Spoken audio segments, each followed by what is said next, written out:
Hello, are you a first-time homebuyer wanting to do your homework to find your dream house? Or perhaps a current homeowner facing issues with your property or someone who's made mistake when buying a home? Hello everyone, welcome to Kelvin's Building Workshop. I'm Kelvin. I'm a quantity surveyor based in Christchurch, New Zealand. My work covers new home construction, old home renovations, repairs for homes damaged by natural disasters, and insurance claim consulting. From construction strategies, budgeting, and contract pricing to financial management during construction, our team is involved in every step. Many homeowners face tricky problems when buying or managing properties, like what checks should you do before buying a house? What happens if a house is damaged in an earthquake or flood? That's why I started this channel, to talk about building knowledge and share tips to avoid pitfalls when buying a home, so you can purchase with more peace of mind.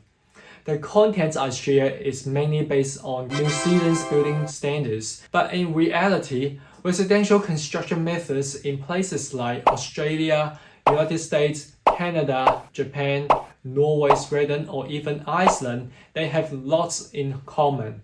I hope this knowledge can be helpful for you too. I also warmly welcome experts in the construction industry to share your insights in the comments or your housing experience from different countries. If you are a homeowner or preparing to buy your first property, please subscribe to my channel and hit the bell icon so you won't miss out on our building knowledge shares. If you have any questions or topics you would like me to cover, feel free to leave a comment. I will do my best to reply.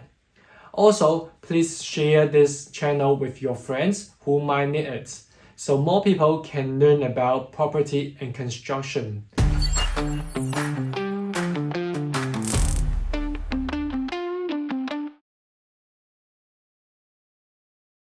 Today is the first episode of Kelvin's Building Workshop, and the topic is how to avoid pitfalls when buying a home and the importance of due diligence.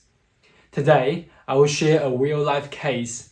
One of my clients didn't do proper due diligence before buying a house, and years later, they couldn't sell it due to some overlooked issues. Fixing the issue might even cost over 6 figures in New Zealand dollars. That's more than 100,000 New Zealand dollars.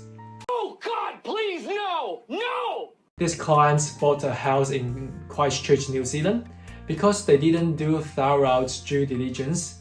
When they tried to sell it this year, the new buyer's inspector revealed some significant structural issues. The floor levels between the first and second floors exceed New Zealand standard.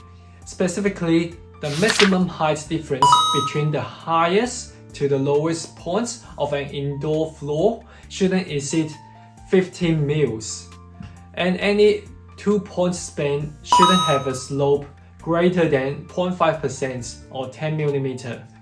After our inspections and analysis, it is highly likely that the structural issues were caused by uneven settlement from an earthquake. The consequence of not doing their homework before buying, the house can't be sold now. Rental income has stopped, and they may have wasted money on marketing costs like staging, listing, and open homes. The repair costs don't just cover the structural issues. Some of the full house renovation done before the listing might need to be redone again. For example, lifting the foundation, they could crack the internal linings, requiring replastering and repainting. And the outdoor hard surfaces like the concrete or asphalt driveway might need to be replaced too. Some of you might ask, what's due diligence? If anyone knows, feel free to type it in the comments. In the home buying process, due diligence is like a full checkup before you buy, ensuring you are aware of any potential issues, especially in the countries like New Zealand or Australia. Buyers are responsible for inspections, and sellers often won't proactively disclose problems. In other countries, most people buying an apartment within a larger building, so the focus is usually on the layout, interior design, or materials inside the units. But in countries like New Zealand and Australia, when buying a house, you need to consider not just those bases, and also you need to consider the structure, orientation, maintenance, and material use in different parts of the property. Okay, what does due diligence include? Here is a summary of some key points. Pure gold for you. 1. Building inspections. Are there any issues like earthquake damages, flood damages, mold, or timber pests? Does it comply with the building codes? Any illegal modifications? Is there any structural damage like foundation issues or leaky home problem? In fact, in New Zealand, some homeowners of leaky homes have lost their entire investments. Transferring a property for $1 only, and still no one wants to buy it. Second, geotechnical information and foundation. Is the area prone to earthquakes or floods or landslides? What's the soil condition like? For example, in New Zealand, the TC123 geotechnical classifications, especially in the Canterbury or Christchurch areas. 3. Title and lien reports.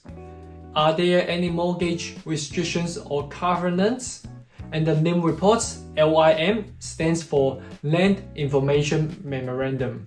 Are there any unapproved construction, flood risks, soil contamination, or any nearby future development plan? 4. Legal review. Are the contract terms fair to the buyers? Any hidden fees or conditions? 5. Financial and mortgage. Will the bank approve a loan, and what are the terms? Does the property's appraised value match with the bank's market expectations? 6. Zoning and future potentials. Can you extend or renovate the house moving forward? Does it comply with the zoning regulation? So here is a summary of due diligence. Please feel free to screenshot this for your future notes. Okay, how should you conduct due diligence? Here's Kelvin's advice. You should hire professionals. A building inspector does a basic check, the well-known first step. For a house without much of hidden issues, this report usually covers most conditions. But imagine inspectors rushing through multiple properties in a day. They might miss the obsolete problems. If that's not in the report, a new home buyer relies on it won't be able to spot them either. Other experts like structural engineers and building surveyors that assess the key areas like the structure, roof, external wall, etc. In Christchurch, homes built before 2010 or 11 Christchurch earthquake, or leaky homes built from the 90s to the early 2000s, they need deeper investigation. I will make separate videos about earthquake damaged homes and leaky homes later. You should have tailored inspections to local natural disasters risk, like the Auckland flood zone, the Rotorua geothermal areas, the coastal erosion zones, or the hillside erosion areas. Also, you will need to hire a lawyer to review the house title and contracts. In New Zealand, I would request a lien report from the council. This will help you to learn the property's history and compliance status. You will also need to confirm your mortgage term with your bank. This will help you to assess your borrowing capacity and to ensure your funding. And the last, you will want to research the local property markets and the future developments. This helps you understand price trends and community growth. If you are buying in cities like Christchurch or Wellington in New Zealand, due diligence is especially critical due to the earthquake risks. Foundation issues are a core concern. Just hire a structural engineer to evaluate structural integrity of the house. In other areas like the tsunami-prone coast, flood risk hillside, or hurricane-prone plains. Adjust your due diligence based on the local conditions. Nice. Back to my case study. Let's break it down quickly. Key point 1. Poor due diligence planted the seed for trouble. The clients only did a basic building inspections and didn't consider the house was built before the big earthquake, so foundation issues were missed. I want to stress that due diligence protects buyers and mitigates the future risks. Skipping it might let you feel great when you are successfully buying the dream home, but risk often surface at the worst time. Like when they needed cash from the sale but got stuck, possibly delaying a new home purchase. People often realize they've taken the fall after the problems arise. Second, the clients face the issue honestly and look for help. After discovering the problem, they didn't try to hide it, but they hired professionals to assess the problem and find a solution. I really admire this. At least they acknowledged their mistakes, accepted the lesson, and choose to fix it rather than pass it on to the next home buyer. Professional inspections helps homeowner to understand the true state of their home and make correct decisions. Key point 3. Outcomes of repairing versus not repairing. If they repair and sell, the house should sell at the market value, but it is out of pocket for the homeowner and that would delay their plans. This could be tricky if they need cash fast. Can they sell the house as is? Yes, it is possible. This is called as is where is. The seller must disclose all the issues, but it usually means a big discount to the house, maybe 10% to 30% or even more. Buyers might also face loan or insurance hurdles, possibly requiring a full cash purchase. A legal note in here. Hiding the issue could make the seller or the real estate agents liable. The next home buyer can pursue legal action for undisclosed defects. Okay, let's wrap this case up. Our team gave the clients for a few options, including repairing budgets, timelines, and potential returns, and the risk of cost of selling the house as is where is. The clients are still deciding, but we'll keep to support them and to help them to find the best solution. Here is the conclusion. At the end of this video, I want to say that doing due diligence before buying a home is the key to avoid pitfalls.